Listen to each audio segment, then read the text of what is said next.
karong mga panahon na grabe na gyud ang nahitabo sa mga Kristohanon karong panahon na. Daghan na gyud kayo nga nabugnaw sa pagpangalagad, daghan na gyud kayo nga wala nay gana nga moadto sa panagtigom diha sa pagsimba, ug daghan na kayo nga nabackslide ug nalayo sa presensya sa Ginoo. And even sa mga tigsimbahan karong mga panahon na, wala na sila'y binasahan, wala na sila'y communication, pinagis mga pag-ampo, gamay na lang kayong time sa Pangginoo. Pero, tigsimbahan sila, pero nawala ang ilang passion diha sa pagduol sa presensya sa Ginoo. So, kini atong storya, karon guys, sambingay, kini, alang sa mga Kristohanon nga miundang, umistap na gyud sa pagsimba. Daghan na kaya karong panahon na daghan na kayo na aron guys. So alang kini sa mga Kristohanon nga wala nagyoy pagpakabana sa ilang espirituhanong bahin. So hopefully guys nga matapos nimo ni welcome di ay sa ato ang channel. Nag-upload kita og mga storya nga gitawag natong sambingay sa Kristohanon nga daghan kang mga moral lesson nga makuha. So para masabtan nimo ning istorya guys, daghan kayo ni mga lesson nga makuha nato. O pwede kayo ning ma-share sa mga kauban nimo nga nawala ang ilang passion, nabugnaw sila sa pagpangalagad, naluya sila sa pagsimba. Pwede kayo nimo ning ma-share ni mga story unya with supporting verses ang ato ang mga storya. Guys, di ta maglangan inani ang itabo. Adunay duha ka climber nga kining usa ka climber magpauban siya sa usa kay silbi guide ang usa. Ug miingon siya nga pwede tang mukatkat anang pinakataas nga mountain, kuyog ka ikaw akong guide para matultulan ko nimo sa pagsaka ni anang taas kayo nga bukid.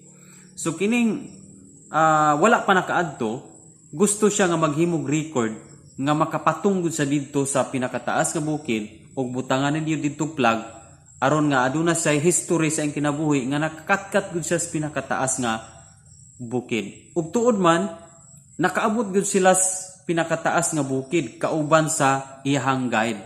Pinaagi sa iyang guide nakaabot siya dito sa pinakataas nga bukid. Karon sa pagkanaog na mi-decide ang katong nakaabot na dito nga gusto siya nga walaon na niya ang connection sa na-guide niya. Kay pagsaka nila connected man silang duha pero nihangyo siya nga pwede ba nga inig kanaog natong duha iya-hire tag kanaog wala na ko'y connection nimo kay gusto ko maghimog record nga gikan sa pinakataas nakakanaog ko nga walay connected diha nimo. So niingon tong guide sa maong tao nga, bro, dili ka na safety ang imuhang plano. Kung muna imong decision nga dili kita magkuyog inig kanaog, dili kita kanang konektado sa ato ang PC, adunay posibilidad nga gamay rang tapigas nimo mahulog ka. So, ni ingon tong usa nga sagdi lang basta kay mao ni akong hangyo nimo gusto ko maghimog record nga ako lang ang manaog nga wala dili ko konektado diha nimo. So walay nahimo tong guide ni sa ug mao na imo bro basta kay pasidan-an ti kadaan nga dili gud ka safety sa imuhang decision. So niyon siya nga asag di lang ako aning tulubagon kung maunsa man ko mahulog man ko wala na kay tulubagon sa kuha kay ako aning decision. So wala na kapugong tong guide. Sige. Ikaw una og kanaog bro. Karon pag kanaog na sa atong walay guide siya may niuna natapigas nalaksi ang gamay nga bato nga iyang gitumban og nahulog siya natambog ang mao nga tawo. So guys, din nilang takutob sa mao nga istorya. Daghan nga sama ni ana karong panahon na nga nahulog sila sa pagpakasala, nahulog sila sa tentasyon tungod kay ilang giputol ang connection sa guide nga mao nga tuang buhi nga Dios ug mao ang iyang pulong. Diba? Matud pa sa John 15 verse 5 to 7 nga matud pa niya, ako ang punuan, kita ang mga sanga, katugan ng mga sanga magpabilin sa punuan, makapamungag daghan. Kay kung wala siya, wala kitay mahimo. And verse 7, nga kung magpabilin ka mo kanako akong pulong magpabilin kaninyo, makapangayo ka mong bisan unsa. So guys, ang atong connection sa Ginoo importante kaayo. Kay niyon siya wala tay mahimo kung disconnected ta sa punuan nga mao ato ang langit nun nga amahan. So kung disconnected ta sa ato ang Ginoo, okay? Giwala na to atong communication sa Ginoo, labi na sa pagbasa, pagampo, pagsimba, gi-stop na to na but pasabot na giwala na to atong connection diyan niya. And kabalo ba ka unsay may tabo nimo sa unahan kung usa karon ka Kristohanon nga giwala nimo ang imuhang pagbasa, pagampo, pagsimba, pagduol dito sa panagtigom, kung gi-stop nimo na naputol, but pasabot imong giputol ang connection nimo sa Ginoo. And kung imong giputol gani ang connection nimo sa Ginoo, ang atong relasyon sa Ginoo, importante kayo. Kung mao nay maputol sa atong kinabuhi, ingnon ti ka dili safety ang mga gidesisyonan nimo nga maong sitwasyon. Kung mao nay imong decision nga usa ka Kristohanon nga imong gi-stop, mabackslide ka tungod sa mga panghitabo siguro, mga problema, dili na mo madaog tungod sa kabugat sa imong mga problema.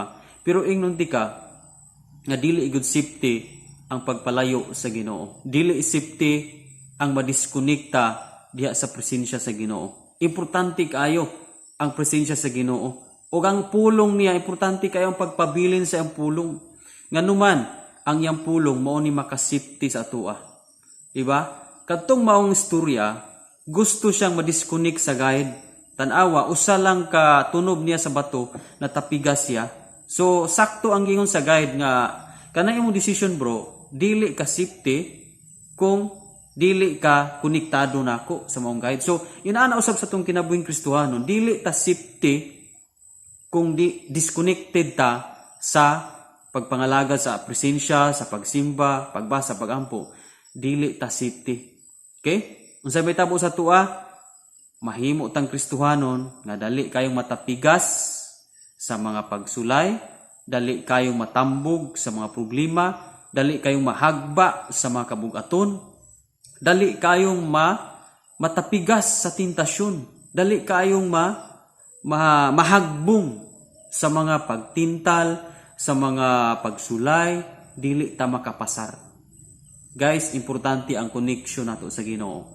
Importante gud kaayo ang ato ang pagsimba sa Ginoo. Kung ikaw usa karon ka Kristohanon nga may mga sitwasyon nga niabot sa imong kinabuhi karon nga makayon ka nga grabe ang kabugat na nga imong nasinatian karon. Gipadala ka na aron masayod ka nga gimahal ka sa Ginoo, gipalangga ka sa Ginoo. Gipadala ang mga mapait nga mga sitwasyon kung usa kas nagpalayo sa Ginoo. Hinumdumi ang Job 36:15 nga ang mga pag-antos gamiton sa Ginoo ingon nga magtutudlo sa atua aron makasabot kita sa iyang pamaagi. Di ba? Kana nga maong bersikulo tukma na sa nahitabo sa prodigal son. Sadya bitaw ang prodigal son nagpalayo sa iyang amahan. Unsay nahitabo? Daghang kalisod ang iyang nasinati. Mikaon na siya og pasaw. Pero gipadala tong maong sitwasyon kay kuling to sa anak nga mubalik sa amahan. So kung usa karon sa nahitabo nga dunay mga sitwasyon nimo, nahagba ka, natapigas ka sa problema sa pagsulay, nahagbong ka sa tentasyon, o ang imong mga desisyon karon, grabe ang sitwasyon nimo karon nga dili nimo mapasan ang kabugaton, ingnon di ka gitawag ka sa Ginoo para pabalik sa iya. Kay dili gusto ang Ginoo nga magtan-aw siya nimo nga anaa sa mong sitwasyon. Busa, gipadad-an ka niya ng mong sitwasyon kay gusto siyang mobalik ka diha sa imong communication o imong komunikasyon, imong relasyon sa atuang langit nun nga amahan. Guys, dili pa uli ang tanan. Inumdumining mao nga storya. Maghatag kini og impact sa imong kinabuhi. Di na lang takutob kung bago pa kani nga channel guys, so puli nga nakasubscribe ka para updated ka sa daghan pa na itong mga storya. O kung naakay time guys, daghan na kay mga storya sa ubos, pwede po gamutan aw niini nga storya, daghan po kang lesson nga makatunan niini. Glory to God, kita-kita ta sa next na po natong mga storya. God bless.